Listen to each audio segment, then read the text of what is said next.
Դպրություն հաղորդաշարի այս թողարկումը պատրաստված է Կոնրադ Ադենաուեր հիմնադրամի աջակցությամբ։ Ես Աննա Սահակյանն եմ, բարև ձեզ։ Հայաստանը լինելով եվրոպական բարձրագույն կրթական տարածքի անդամ, ակտիվորեն ներգրավված է կրթական բարեփոխումների գործընթացում։ Վերջին տարիներին հայաստանցի սովորողների եւ ուսանողների շրջանում նկատվում է հստակ ձգտում դեպի եվրոպական կրթություն։ Նրանք եվրոպական կրթական համակարգը տեսնում են որպես որակի ակադեմիական ազատության, շարժունակության եւ միջազգային ճանաչման օրինակ։ Այս հաղորդման ընթացքում փորձելու ենք հասկանալ, ինչ ընդհանուր եզրեր եւ տարբերություններ կան եվրոպական եւ հայաստանյան կրթական համակարգերի միջեւ, ինչպես նաեւ ինչպիսի տեսլական ունի Հայաստանը եվրոպական ընտանիքում։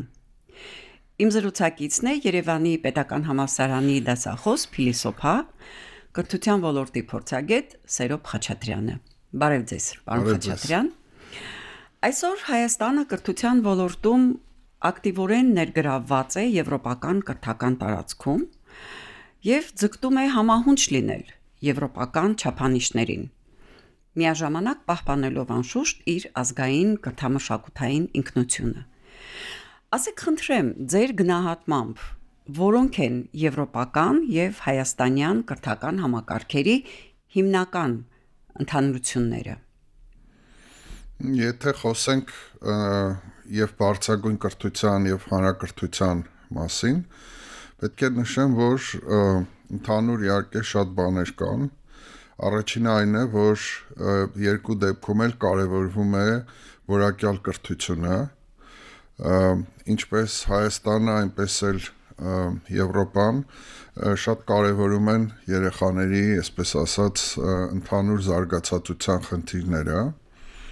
Եվ իհարկե վերջին տարիներին, վերջին տասնամյակներին Հայաստանը բավական սերտ է համագործակցել եվրոպական երկրների հետ,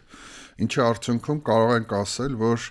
եվրոպական կրթական համակարգի շատ բաղադրիչներ արդեն իսկ ներդրված են Հայաստանի կրթական համակարգում։ Եվ մանավանդ բարձրագույն կրթությունը, որտեղ 2005 թվականից Հայաստանը դարձավ Բոլոնիայի գործընթացի անդամ, ենթադրում է, որ ընդհանուր առմամբ մեր բարձրագույն կրթության ուղղությունը ամբողջությամբ, այսպես ասած, այս պահին համահունչ է եվրոպական ուղղությանը եւ բարբերաբար տեղի են ունենում խորհրդաժողովներ, նախարարական գագաթնաժողովներ, հրապարակվում են զեկույցներ, որտեղ նաև Հայաստանը գնահատվում է ըստ այն բանի, թե ինչպես է ինքը իրականացնում իր, այսպես ասած, կրթական բարեփոխումները։ Բացի այդ, Հայաստանի եւ Եվրամիության միջև կնքված է SEPA համաձայնագիրը, որի կարևորագույն մասերից մեկը կրթական համակարգն է, եւ այնտեղ մենք ունենք ինչպես բաղադրիչներ դպրոցական կրթության հետ կապված, այնպես էլ միջին մասնագիտական, բարձրագույն կրթության եւ ցկյանս կրթության։ Եվ այս համաձայնագրով նույնպես Հայաստանը ստանձնել է որոշակի պարտավորություններ։ Շատ լավ, պարոն Խաչատրյան, եվրոպական կրթական մոդելը անշուշտ գրավիչ է հայ ուսանողների համար, իր նորարարական մոտեցումներով եւ ուսանողակենտրոն ուսուցմամբ։ Որոնք են այն հիմնական տարբերությունները, որոնք այսօր առանձնացնում են այս երկու համակարգերը։ Տեսեք, ամենակարևոր տարբերություններից մեկն այն է, որ եվրոպական երկրների մեծ մասում բարձրագույն կրթությունը կամ անվճար է, կամ շատ մատչելի։ Մեծ Բրիտանիային չենք հաշվում, որովհետև Մեծ Բրիտանիան ըստ էության Եվրամիությունից դուրս է եկել։ Եվրամիության անդամ երկրներում բարձրագույն կրթությունը, օրինակ Գերմանիայում, կրթությունը անգամ անվճար է օտարերկրյա ուսանողների համար, ոչ միայն գերմանացիների։ Մնացած երկրներում տեղացի ուսանողների համար կրթությունը կամ անվճար է, կամ շատ մատչելի, օրինակ, չգիտեմ, 1000 եվրո, 1500 եվրո տարեկան, որը Եվրոպայի քաղաքացու համար առանձնապես մեծ գումար չէ։ Հայաստանի բարձրագույն կրթությունը ցավոք մեծամասամբ հիմնված է վճարովի կրթության վրա։ Դուք գիտեք, որ Հայաստանի բուհերի եկամուտների 80-ից 95%-ը ուսանողների ուսման վարձերից են գոյանում։ Այս իմաստով մեր բարձրագույն կրթական համակարգը ավելի շատ, այսպես ասած, սոցիալական բաղադրիչով զիջում է, որովհետև այն ուսումնական վարձերը, որ այսօր վճարում են հայաստանցի ուսանողները, չափազանց թանկ են, եթե հաշվի առնենք նաև Հայաստանի կենսամակարդակը եւ այն համեմատենք եվրոպական կենսամակարդակի հետ։ Սա կարևորագույն տարբերություններից մեկն է։ Մյուսը այն է, որ իհարկե Հայաստանը բավական հետ է մնում ակադեմիական ազատության ոլորտում։ Մենք 2018-19 թվականներին բավական առաջընթաց ունեցանք եւ ակադեմիական ազատությունը մեկ միավորով է հաշվում, այսինքն առավելագույնը մեկն է, Հայաստանը հասավ 0.84-ի։ Դա բավական բարձր արդյունք էր։ Հիմա վերջին 2 տարիներին Հայաստանը բավական կտրուկ հետընթաց ունեցավ եւ հիմա մեր ակադեմիական ազատության ինդեքսը 0.64 է։ Եվ եվրոպական երկրների մեջ մենք բավական հետ ենք։ Հիմա այս պայդրությամբ մենք առաջ ենք միայն Ադրբեջանից, Թուրքիայից, Ուկրաինայից եւ Հունգարիայից, այսինքն վերջից 5-րդ տեղում ենք, ինչը իհարկե նույնպես մտահոգիչ է, որովհետեւ սա համարվում է բարձրագույն կրթության կարևորագույն առանձնահատկություններից մեկը։ Բայց իհարկե ամենամեծ խնդիրը մեզ մոտ մնում է կրթության որակի հարցը։ Ընդհանուր Հայաստանի բարձրագույն կրթության որակը շարունակում է մնալ ցածր, որովհետև մեր բուհերը բարձր կախվածություն ունեն ուսանողների վարձավճարներից եւ ըստ էության շատ կտրուկ քայլերի չեն գնում, որտեղ այդ դեպքում ուղղակի համալսարանները կունենան ֆինանսական գոյատևման լուրջ խնդիրներ։ Շատ լավ, պարոն Խաչատրյան, Հայաստանը միացել է Բոլոնյան գործընթացին նպատակ ունենալով ապահովել կրթական համակարգերի համադրելիությունը եւ ուսանողների շարժունակությունը Եվրոպայում։ Ինչ ազդեցություն է ունեցել Բոլոնյան գործընթացը Հայաստանում եւ որքանով է այն նպաստել եվրոպական ինտեգրմանը կրթության ոլորտում։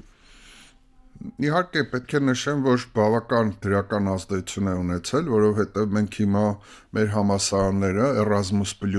ծրագրով Եվրամիության ունեն տասնյակ ծրագրեր, որոնց շրջանակում տեղի է ունենում դասախոսների, վարչական աշխատողների, ուսանողների փոխայցեր եւ համատեղ ծրագրեր են իրականացվում, եւ սա շատ կարեւոր է, որովհետեւ հնարավորություն է տալիս տեսնելու ոչ միայն, այսպես ասած, եվրոպական երկրների փորձը, այլ շատ հաճախ այդ ծրագրերում ներգրաված են լինում նաև մեր նման երկրներ, ինչպիսիք են, ասենք, Վրաստանը, Մոլդովան եւ մի շարք այլ երկրներ, եւ դա մեզ հնարավորություն է տալիս նաև փորձի փոխանակում անել ոչ միայն եվրոպական առաջատար երկրների, այլ նախկին խորհրդային պետությունների հետ, որոնց հետ մենք շատ ավելի ընդհանուր բաներ ունենք։ Նաև տեղի են ունենում ուսանողների փոխանակումներ, այսինքն օրինակ Հայաստանի ուսանողները կարող են 1 կիսամյակ կամ 1 ուսումնական տարի սովորել եվրոպական համալսարաններում եւ հակառակը, այնտեղի ուսանողները կան Հայաստան։ Կան նաև դասախոսների ծրագրեր, երբ որ մեր դասախոսները կարող են օրինակ ասենք 1 շաբաթով մեկնել եվրոպական համալսարաններ եւ այնտեղ դասավանդել եւ իհարկե այս ամենը շատ կարեւոր է, որովհետեւ համալսարանական կրթությունը չի կարող մեկուսացած ձևով զարգանալ։ Եվ պարզ է փոխանակումները այդ համատեղ ծրագրերը բավական նպաստում են, որ կարողությունները հզորանան։ Այստեղ մեր խնդիրն այն է, որ լավ կլինի, որ այդ ծրագրերը ավելի ինստիտուցիոնալացվեն, որտեղ դրանք դրամաշնորհային ծրագրեր են եւ շատ հաճախ դրանց ավարտից հետո կարող են արդյունքները փոշիանալ։ Հայ ուսանողների զգալի մասը եվրոպական կրթությունը կապում է ոչ միայն դիպլոմի, այլ նաև արժեքների, քննադատական մտածողության,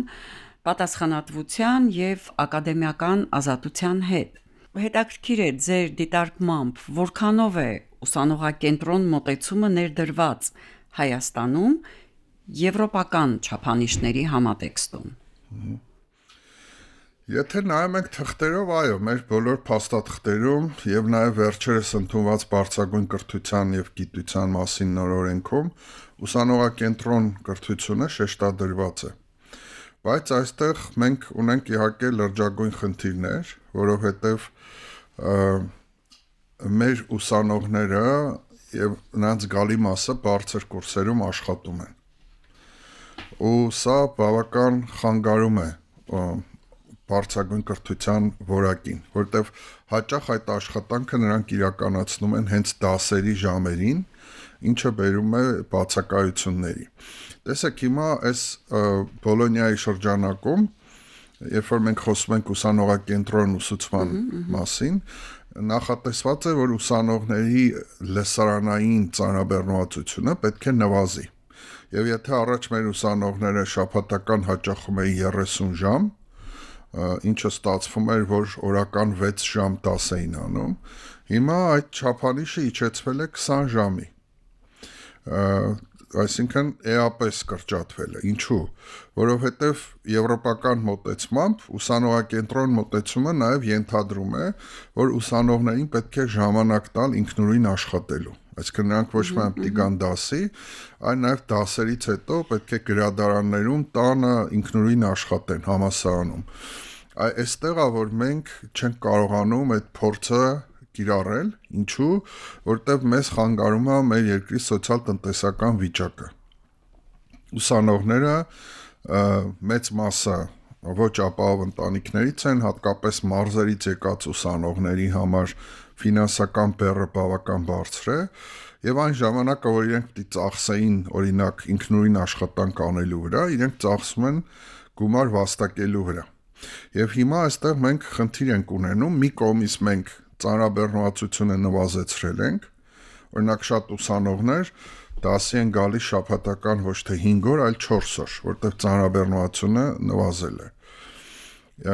Բայց եթե դրան զուգահեռ, այսինքն այն մեկ օրը, որ այլևս չեն գալիս, իրանք ինքնուրույն գիտական, հետազոտական, ուսումնական աշխատանք չեն անում, դրա փոխարեն գնում են գումար վաստակելու, այս համակարգը եվրոպական սկսում է լավ չաշխատել, բերում է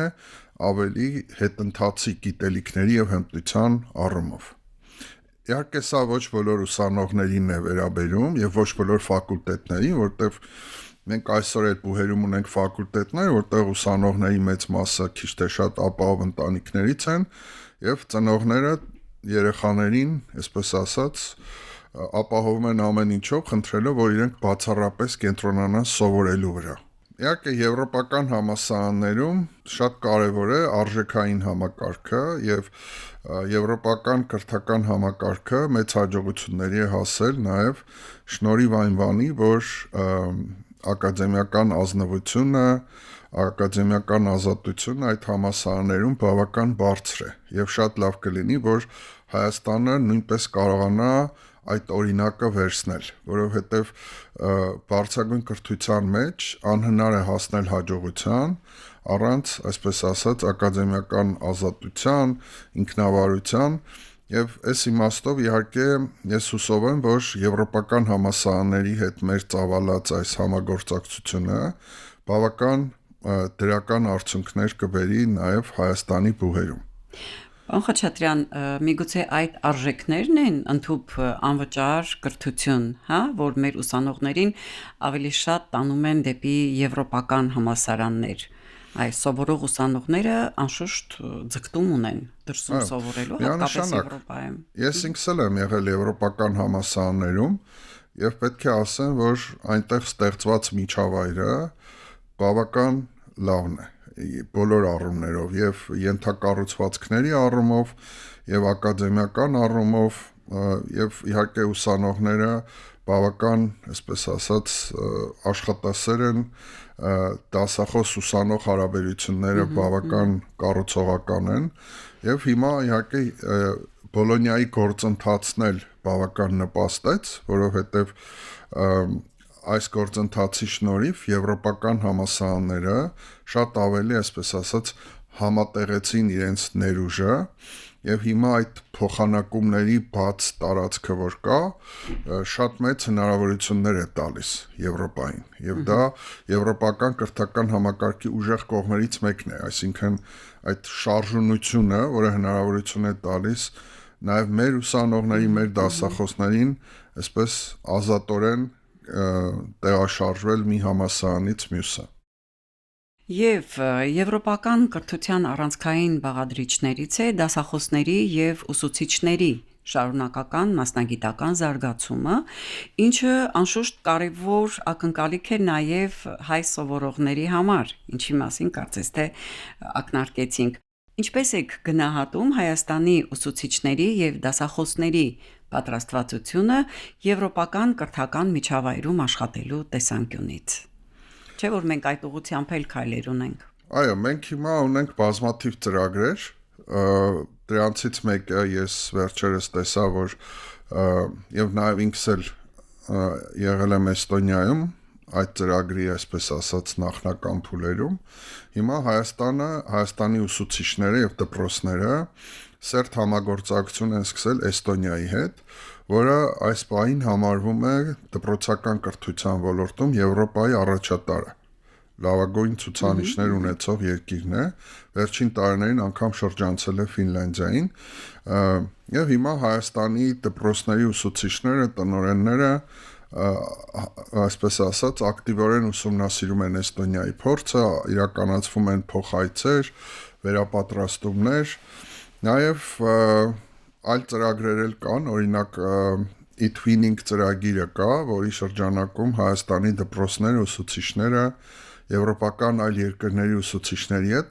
իրականացնում են համատեղ նախագծեր։ Բազմաթիվ են, հիմա նաև ես նկատել եմ, որ մեր ուսուցիչները սկսել են ինքնուրույն հետևել եվրոպական փորձին, օգտվելով on-line հարթակներից, որտեղ իրականացվում են բազմաթիվ անվճար դասընթացներ, տեղադրվում են բազմաթիվ հետաքրքիր ուսումնական նյութեր։ Դասախոսների մասով նույնպես մենք հիմա ունենք այդ հնարավորությունը, որ գիտեք, որ կրթության զարգացման պետական ծրագրում շատ մեծ կարևորություն է հատկադրված կրթության միջազգայնացմանը եւ հիմա մեր համալսարանները նաեւ հնարավորություն են տալիս իրենց դասախոսներին համատեղ ծրագրեր, դասընթացներ իրականացնել եվրոպական գործընկերների հետ եւ մենք հիմա ունենք նաեւ դասախոսներ, որոնք հեռավար ձևով Եվրոպայից դասավանդում են Հայաստանի բուհերի ուսանողներին, այսինքն նաեւ այսպիսի ձևաչափ կա եւ վերջերս հենց Եվրոպական միության e-campus ծրագրի շրջանակներում Erasmus Plus-ի Հայաստանում բացվել են 7-8 այսպես խելացի լսարաններ, որոնք հագեցած են ժամանակակից տեխնոլոգիաներով եւ դրանք հնարավորություն են տալիս, որպեսզի արտերկրում գտնվող դասախոսը հեռավար դասվարի Հայաստանի բուհերի համար օգտվելով բոլոր այդ տեխնիկական հնարավորություններից, որոնք հնարավորություն են տալիս բոլոր այն բացերը, որոնք կան դասախոսի ֆիզիկական բացակայության պարագայում, հնարավորինս լրացնել տեխնոլոգիական հնարավորություններով։ Այնպես որ հիմա այդ համագործակցությունը եվրոպական համալսարանների հետ շեշտակի աճել է եւ կարծում եմ, որ արդեն ունենք բազմաթիվ այսպես հաջողության պատմություններ։ Շատ լավ, խոսում ենք ուսանողների աշխատանքային զբաղվածությունից, այո, եւ այստեղ հարկ է նշել, վերադառնանք այդ թեմային, հարկ է նշել, որ շատ հայ ուսանողներ, այո, եվրոպական կրթությունը դիտարկում են որպես աշխատաշուկայի հետ սերտ կապ ունեցող համակարգ, որը մեծացնում է անշուշտ նրանց մրցունակությունը միջազգային մակարդակում։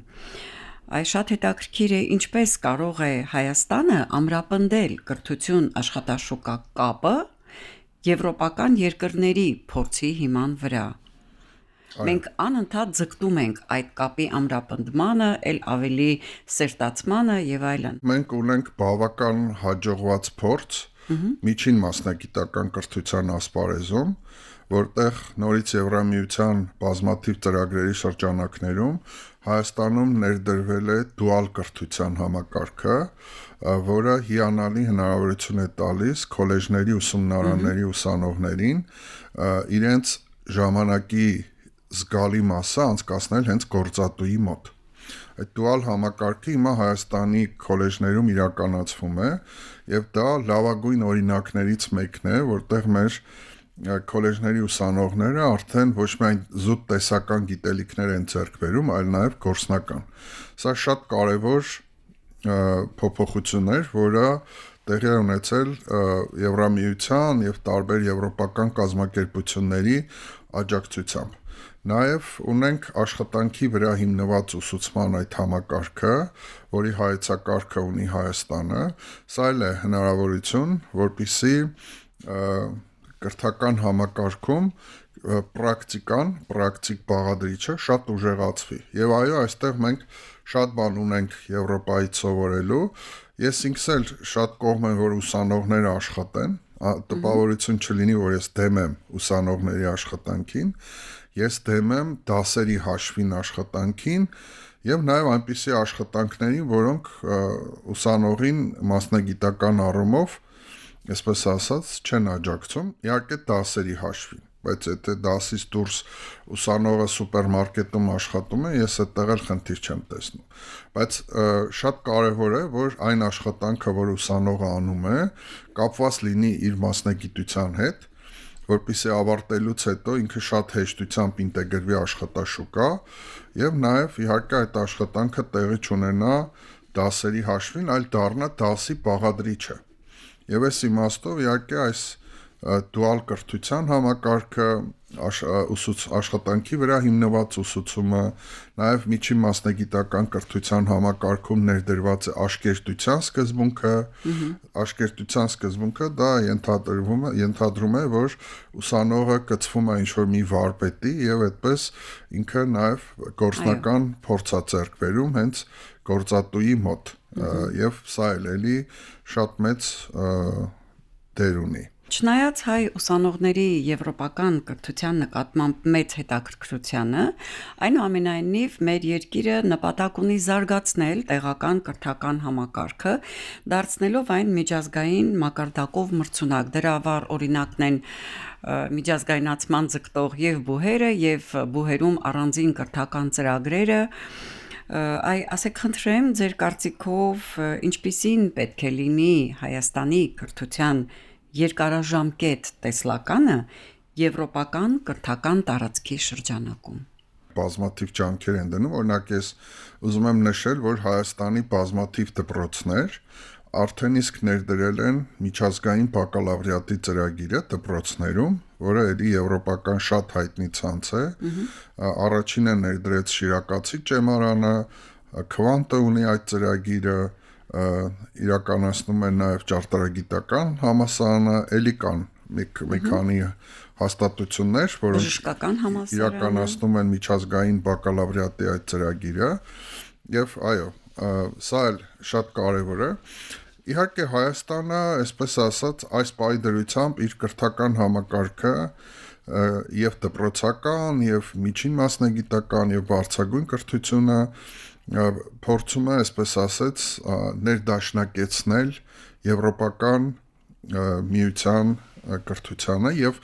դա է նաեւ նպատակներից մեկը, որ մենք իրականացնում ենք նաեւ այդ SEPA-ի ծրագիրը Հայաստանում, որի շրջանակներում օրինակ շատ կարևորվում է, որ Հայաստանի այս կրթության համակարգի բաղադրիչները, նպատակները, վերջնարդյունքները համապատասխանեցնեն եվրոպականին։ Եվ այդ նպատակով Հայաստանը իր այդ պլաններում նշել է, որ որակավորումների ազգային շրջանակը պետք է պարբերաբար բարելավի եւ մեր որակավորումների ազգային շրջանակը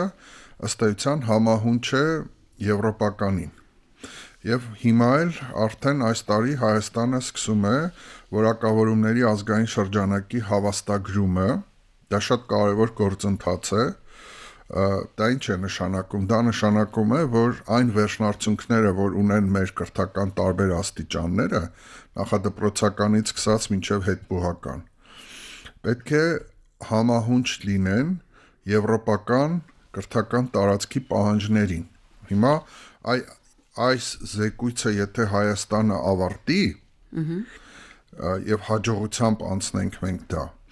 կնշանակի, որ արդեն Հայաստանի կրթական համակարգի արդյունքները, վերջնարդյունքները լիարժեք կճանաչվեն Եվրոպական միության կողմից։ Ցավոք այս գործընթացը մենք բավական հետաձգել ենք Որակավորումների ազգային շրջանակի հավաստագրման զեկույցը,